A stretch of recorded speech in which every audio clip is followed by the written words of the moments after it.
Apa itu bahan terlarang? Bahan terlarang merujuk kepada bahan-bahan yang memberi kesan kepada sistem saraf pusat seperti otak dan tulang belakang yang mana penggunaannya disalahgunakan dilarang oleh undang-undang dan boleh menyebabkan ketagihan serta kemudaratan serius kepada kesihatan fizikal, mental dan emosi seseorang. Secara umumnya, bahan terlarang yang paling utama diperkatakan adalah dadah. Selain itu ialah alkohol dan tembakau. Jadi, apakah itu hedonism? Hedonism merupakan pegangan hidup yang mengutamakan keseronokan atau kesenangan sebagai matlamat utama, seringkali dengan mengabaikan prinsip moral dan tanggungjawab sosial. Ia boleh dilihat sebagai satu fahaman falsafah dan juga sebagai budaya yang mendorong individu untuk mengejar kepuasan peribadi semata-mata untuk kesenangan jangka pendek. Jadi, apakah ciri-ciri seorang hedonism? Yang pertama, ia adalah seorang yang mengejar hiburan, keseronokan dan juga kemewahan. Yang kedua, kurang memikirkan akibat jangka panjang. Yang ketiga, impulsif dan juga spontan. Yang keempat, terpengaruh oleh rakan sebaya dan media sosial. Dan yang terakhir, menjadikan kebebasan diri sebagai keutamaan. Apa itu chemsex? Chemsex merujuk kepada amalan seksual yang dilakukan secara sengaja di bawah pengaruh dadah psikoaktif tertentu untuk meningkatkan atau memanjangkan pengalaman seks. Tujuan utama pengambilan bahan terlarang seperti metamfetamin, mefedron atau GHB atau GFBL adalah untuk mengurangkan halangan dan membolehkan sesi seksual yang berpanjangan yang sering melibatkan amalan seks berisiko tinggi dengan pelbagai pasangan. Amalan ini membawa risiko yang sangat serius terhadap kesihatan fizikal seperti overdose dan jangkitan STI atau HIV serta kesihatan mental dan juga ketagihan. Kesan fizikal yang pertama adalah terhadap sistem kardiovaskular.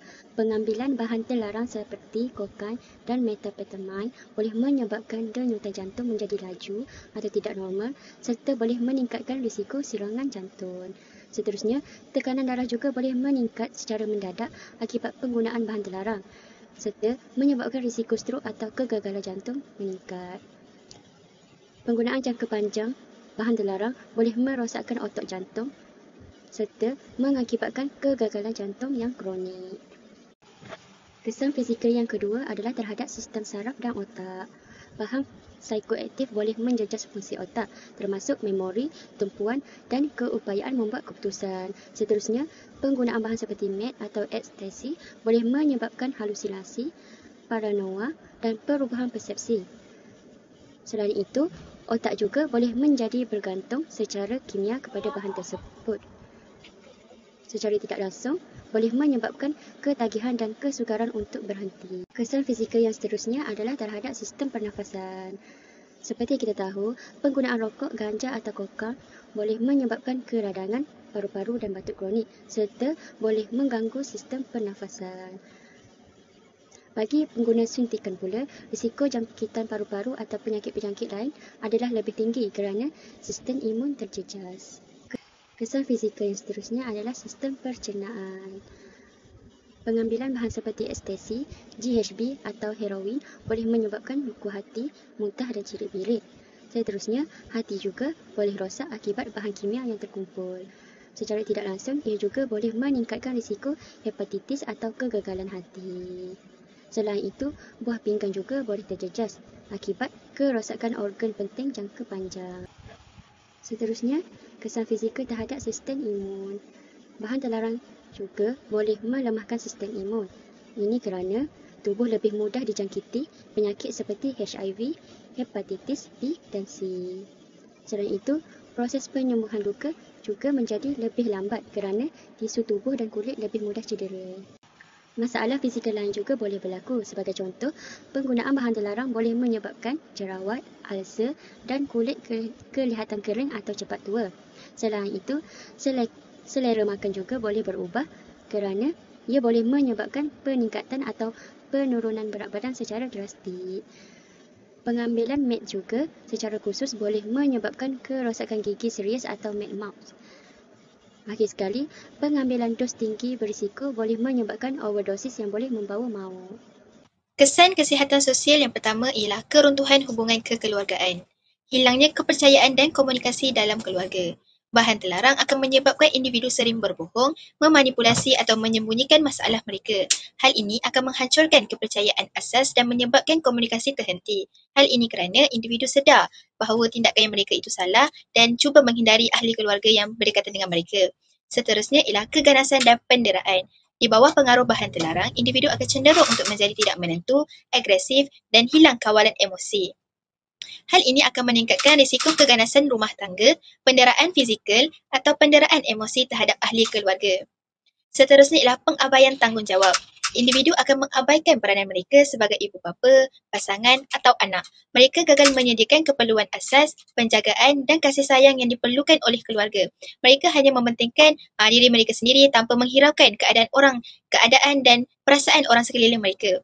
Seterusnya ialah perpecahan dan stigma. Tekanan yang tinggi sering membawa kepada penceraian atau perpisahan. Ahli keluarga juga terpaksa menanggung stigma sosial dan malu yang dikaitkan dengan penagihan. Ahli keluarga akan terdedah dengan kritikan atau kutukan daripada orang ramai berkaitan dengan individu yang melibatkan diri dalam aktiviti chemsex, bahan terlarang dan juga aktiviti hedonism yang berlebihan. Kesan kesihatan sosial yang kedua ialah pengasingan dan keruntuhan jaringan sosial. Pemencilan diri. Penagih cenderung untuk memencilkan diri daripada rakan-rakan, jiran dan aktiviti sosial yang sihat seperti aktiviti keagamaan atau komuniti kerana mereka malu dipandang hina. Mereka sedar bahawa perbuatan yang mereka lakukan itu salah, namun apabila terdapat beberapa keadaan yang mendesak mereka terpaksa melakukan perbuatan tersebut, mereka tidak sedar bahawa mereka melakukan perbuatan tersebut. Hal ini menyebabkan mereka merasa takut untuk berjumpa dengan orang ramai kerana mereka takut dengan stigma masyarakat yang begitu kejam dengan orang-orang yang melibatkan diri dengan penggunaan bahan terlarang dan juga aktiviti chemsex. Seterusnya ialah perubahan rangkaian sosial. Mereka menggantikan rangkaian sosial yang sihat dengan kumpulan penagih atau penjenayah yang akan menjebakkan diri mereka dalam kitaran tingkah laku antisosial. Hal ini kerana mereka tahu apabila mereka menjebakkan diri dengan orang-orang yang baik, mereka berasa rendah diri dan mungkin tidak akan diterima oleh masyarakat. Dan mereka mengetahui bahawa apabila mereka melibatkan diri atau rapat dengan orang yang memang dah terjerumus kepada aktiviti chemsex dan juga bahan terlarang, mereka akan diterima seadanya. Seterusnya ialah kehilangan sokongan sosial. Masyarakat dan rakan-rakan akan mula menjauhkan diri kerana tingkah laku individu yang tidak konsisten, masalah kewangan dan potensi ancaman, menyebabkan mereka kehilangan sokongan sosial yang penting untuk pemulihan. Biasanya, masyarakat akan menghindarkan diri daripada individu yang terlibat dalam penggunaan bahan terlarang ataupun aktiviti chemsex kerana mereka takut individu ini akan membuat tindakan di luar kawalan dan juga akan sentiasa meminta bantuan untuk melakukan aktiviti yang negatif. Kesan kesihatan sosial yang ketiga ialah peningkatan masalah jenayah dan undang-undang. Bagi tingkah laku jenayah, keperluan mendesak untuk mendapatkan bahan terlarang akan mendorong penagih untuk terlibat dalam aktiviti jenayah seperti mencuri, merompak atau pengedaran untuk membiayai tabiat mereka itu. Mereka akan membuat apa sahaja untuk mendapatkan wang untuk membeli dadah kerana mereka tidak boleh hidup tanpa dadah. Seterusnya ialah konflik dengan undang-undang. Pengambilan bahan terlarang itu sendiri adalah menyalahi undang-undang yang akan mengakibatkan penahanan, kehukuman penjara dan rekod jenayah. Ini secara kekal akan merosakkan reputasi sosial dan peluang masa depan mereka. Individu yang terlibat dengan aktiviti penggunaan bahan terlarang ini biasanya akan mempunyai rekod dan akan apabila individu itu akan mencari kerja atau ingin melanjutkan pelajaran, mungkin mereka sukar untuk diterima oleh pihak majikan kerana mereka mempunyai rekod yang agak buruk dan akan dipandang hina oleh masyarakat. Dan masyarakat akan memandang rendah terhadap kebolehan mereka. Walaupun mereka berkebolehan, mereka tetap akan dipandang rendah disebabkan oleh rekod jenayah tersebut. Baiklah, kesan seterusnya adalah terhadap emosi. Yang pertama, berkaitan dengan gangguan kesihatan mental. Terdapat perkaitan yang kuat antara penyalahgunaan bahan terlarang dan risiko mengalami pelbagai isu kesihatan mental, termasuklah kebimbangan yang pada hari ini dikenali sebagai anxiety, kemurungan dan juga gangguan mood. Yang seterusnya adalah kehilangan kawalan diri, yang mana penggunaan bahan terlarang mengganggu fungsi otak dan cara pemikiran, menyebabkan kehilangannya kawalan emosi dan juga pertimbangan yang waras. Antara kesan seterusnya terhadap emosi seseorang adalah hadirnya perasaan malu dan mengasingkan diri.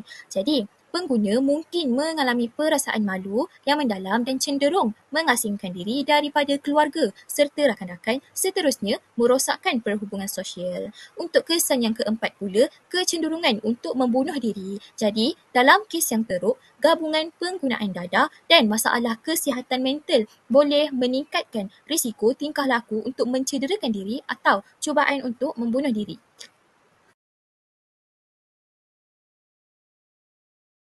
Antara langkah yang perlu dilakukan oleh ibu bapa bagi mengatasi masalah ini daripada terus berleluasa ialah membina hubungan keluarga yang kukuh, iaitu melalui komunikasi terbuka dan juga berkesan. Ibu bapa hendaklah mewujudkan suasana di rumah di mana anak-anak berasa selamat untuk berkongsi masalah, kerisauan atau tekanan tanpa takut dihakimi. Mulakan perbualan mengenai isu-isu sensitif seperti seks, dadah, tekanan rakan sebaya yang seawal mungkin, bukan sebagai ceramah tetapi sebagai perbincangan yang berterusan, iaitu ibu bapa perlulah bertanya kepada anak-anak mengenai kehidupan seharian mereka setiap hari dan juga sentiasa bercerita berkaitan dengan isu-isu sensitif supaya mereka sentiasa terbuka dan menerima pendapat ibu bapa mereka. Seterusnya ialah jadilah rakan dan teladan. Ibu bapa hendaklah menunjukkan kasih sayang, perhatian dan sokongan emosi yang konsisten. Remaja yang berasa disayangi dan mempunyai hubungan rapat dengan ibu bapa kurang cenderung untuk mencari keseronokan atau pelepasan emosi melalui aktiviti yang berisiko. Ibu bapa juga perlu menjadi suri teladan yang baik, mengelakkan penyalahgunaan alkohol atau bahan terlarang. Seterusnya ialah ibu bapa hendaklah meluangkan masa berkualiti. Ibu bapa hendaklah melakukan aktiviti bersama secara kerap untuk memperkukuh ikatan kekeluargaan dan mengurangkan rasa terpinggir pada anak remaja. Hal ini akan menyebabkan anak-anak tidak akan mencari keseronokan di luar kerana mereka mempunyai kasih sayang mencukupi di dalam keluarga. Langkah seterusnya ialah pendidikan dan kesedaran. Ibu bapa hendaklah mendidik anak-anak mengenai bahayanya bahan terlarang. Ibu bapa hendaklah memberikan anak-anak fakta yang seimbang dan tepat tentang bahan terlarang termasuklah kesan fizikal, mental, emosi dan juga berkaitan undang-undang berkait dengan bahan terlarang. Ibu bapa hendaklah membantu mereka memahami mengapa orang mengambil dadah dan bagaimana ia boleh merosakkan masa depan anak-anak. Hal ini akan menyebabkan anak-anak dapat tahu perkara yang sebenar tanpa mempunyai perasaan yang ingin mencuba benda yang mereka tidak pernah terdedah dengan perkara tersebut. Seterusnya ialah ibu bapa menerangkan berkaitan dengan risiko chemsex. Walaupun ia adalah topik yang sensitif, ibu bapa hendaklah jelaskan kepada remaja dengan mengambil kira tahap kematangan mereka tentang konsep chemsex, bahawa menggabungkan dadah dengan seks akan meningkatkan risiko HIV, jangkitan seksual lain seperti STI, ketagihan yang lebih teruk, kecederaan fizikal atau seksual dan juga kematian akibat overdose. Seterusnya, ibu bapa hendaklah melatih kemahiran untuk menolak, iaitu katakan tidak kepada perkara yang tidak sepatutnya. Ibu bapa hendaklah mengajarkan anak-anak cara menolak tekanan rakan sebaya dengan berani dan tegas. Berikan mereka skrip atau strategi untuk keluar dari situasi berisiko tanpa kehilangan air muka mereka. Hal ini akan mengajar anak-anak supaya tidak hanya menurut, tidak akan terpengaruh dengan rakan sebaya mereka dan mahir untuk menggunakan kemahiran menolak bagi sesuatu perkara yang negatif. Seterusnya ialah ibu bapa hendaklah mendidik anak-anak dengan nilai agama dan moral. Ibu bapa hendaklah menekankan nilai-nilai kemanusiaan, kesucian hubungan, rasa tanggungjawab dan maruah diri serta mendidik anak-anak dengan agama sejak dari kecil supaya mereka dapat membezakan bahawa perkara ini merupakan perkara yang baik ataupun perkara yang buruk. Hal ini akan menyebabkan mereka tidak akan mudah terdedah dengan perkara-perkara yang negatif dan sentiasa berfikir sama ada perkara yang dilakukan itu merupakan perkara yang berfaedah ataupun tidak. Langkah yang terakhir ibu bapa boleh lakukan ialah pemantauan dan penetapan batasan. Ibu bapa hendaklah mengetahui dan memberi perhatian dengan siapa anak mereka berkawan dan jenis aktiviti yang mereka lakukan bersama. Pengaruh rakan sebaya adalah antara faktor utama penglibatan remaja dalam penyalahgunaan bahan yang boleh mendorong kepada aktiviti-aktiviti yang negatif seperti chemsex. Ibu bapa hendaklah mengetahui latar belakang rakan anak-anak mereka supaya mereka dapat memastikan rakan yang anak mereka berkawan merupakan orang yang baik-baik sahaja. Seterusnya ialah menetapkan peraturan yang jelas. Ibu bapa hendaklah menentukan had dan peraturan yang ketat dan konsisten di rumah mengenai waktu pulang, tempat yang dibenarkan untuk anak mereka kunjungi dan pantang larang terhadap dadah atau alkohol. Ibu bapa hendaklah memastikan bahawa anak-anak ini faham dan sedar bahawa peraturan yang telah ditetapkan oleh ibu bapa ini bukan sengaja diadik-adikkan, iaitu diadakan atas dasar keselamatan dan kasih sayang ibu bapa terhadap anak-anak supaya anak-anak tidak terdorong dengan aktiviti-aktiviti yang negatif ini. Seterusnya ialah ibu bapa hendaklah memantau perubahan tingkah laku anak-anak. Ibu bapa hendaklah mengenali tanda-tanda awal penglibatan anak-anak dalam penyalahgunaan bahan atau chemsex seperti dari perubahan fizikal iaitu mata merah atau mengecil, membesar dan juga perubahan pola tidur atau makan serta penurunan kebersihan diri. Yang seterusnya ialah perubahan tingkah laku. Anak-anak berkemungkinan akan lebih tertutup, merahsiakan sesuatu atau hilang minat terhadap hobi yang mereka sering lakukan. Misalnya, jika mereka sering bermain badminton, tapi mereka lebih cenderung untuk duduk di dalam bilik sahaja. Sering cuti ataupun tes sekolah, prestasi akademik anak menurun dan juga sering meminta wang dalam amaun yang sangat tinggi. Seterusnya ialah perubahan emosi. Ibu bapa hendaklah sedar akan perubahan emosi anak-anak yang secara tiba-tiba. Mula-mula anak-anak akan gembira, tiba-tiba akan marah, cemas dan sentiasa lesu. Ibu bapa hendaklah memerhatikan perubahan tingkah laku anak-anak ini supaya dapat membuat pengesanan awal dan tindakan awal supaya anak-anak tidak akan lebih teruk terlibat dalam aktiviti yang negatif ini.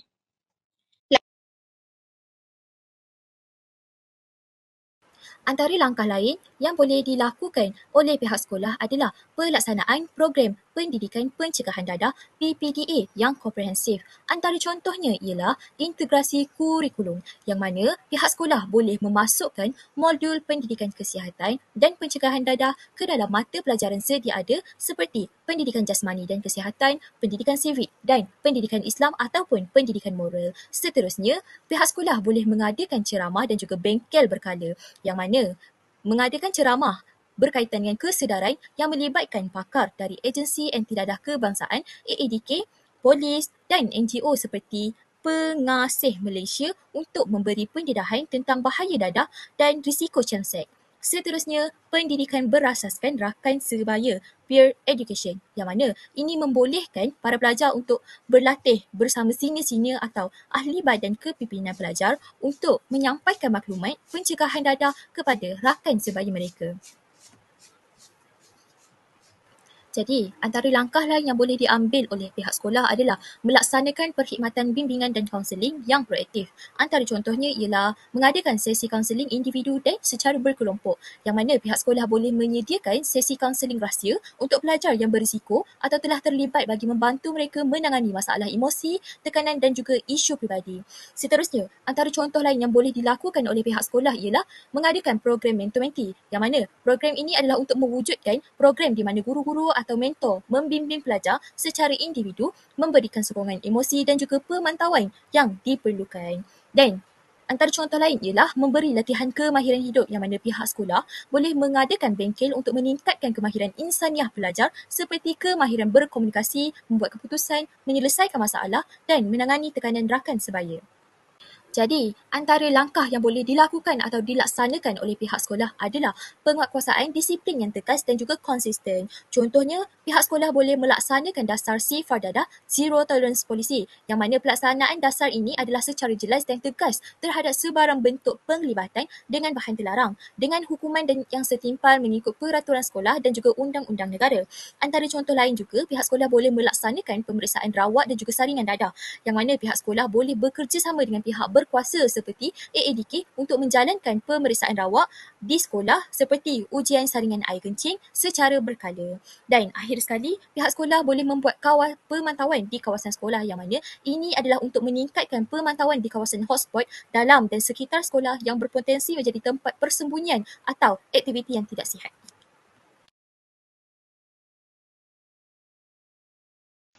Langkah yang boleh diambil oleh kerajaan untuk membasmi penggunaan bahan terlarang dalam kalangan masyarakat antaranya adalah penguatkuasaan undang-undang. Kerajaan boleh melaksanakan Akta Dadah Berbahaya tahun 1952, Pindaan 1993 dan 2023 untuk mengawal pengedaran, pemilikan dan penggunaan bahan terlarang. Selain itu, mereka juga boleh membuat operasi risikan dan serbuan dijalankan oleh pihak berkuasa seperti Polis Diraja Malaysia atau dikenali sebagai PDRM untuk menangkap pengedar dan pengguna. Hukuman tegas juga boleh dilakukan seperti penjara, sebatan dan denda tinggi dikenakan bagi pesalah dadah. Langkah yang seterusnya adalah pendidikan dan kesedaran awam. Kempen seperti Sayangi Hidup, Jauhi Dadah dijalankan untuk memberi maklumat tentang risiko bahan terlarang. Selain itu, program sekolah dan universiti termasuk ceramah, bengkel dan modul pendidikan untuk mencegah penggunaan dadah di kalangan remaja dan pelajar juga boleh dilaksanakan. Pihak kerajaan juga boleh menggalakkan peranan ibu bapa dan komuniti dalam mendidik anak-anak mengenai bahayanya dadah. Langkah yang seterusnya adalah rawatan dan pemulihan.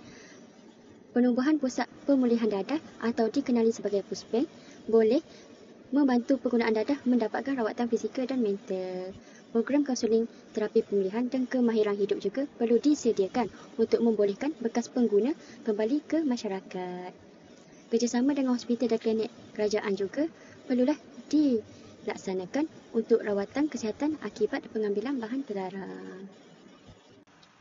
Selain itu, kerjasama antarabangsa juga perlu diwujudkan. Sebagai contoh, kerajaan bekerjasama dengan Interpol, ASEAN dan negara jiran untuk membanteras pengedaran dadah lintasan sempadan. Pertukaran maklumat risikan dan operasi bersama juga perlu dijalankan untuk mengurangkan pengimportan dan penyelundupan dadah.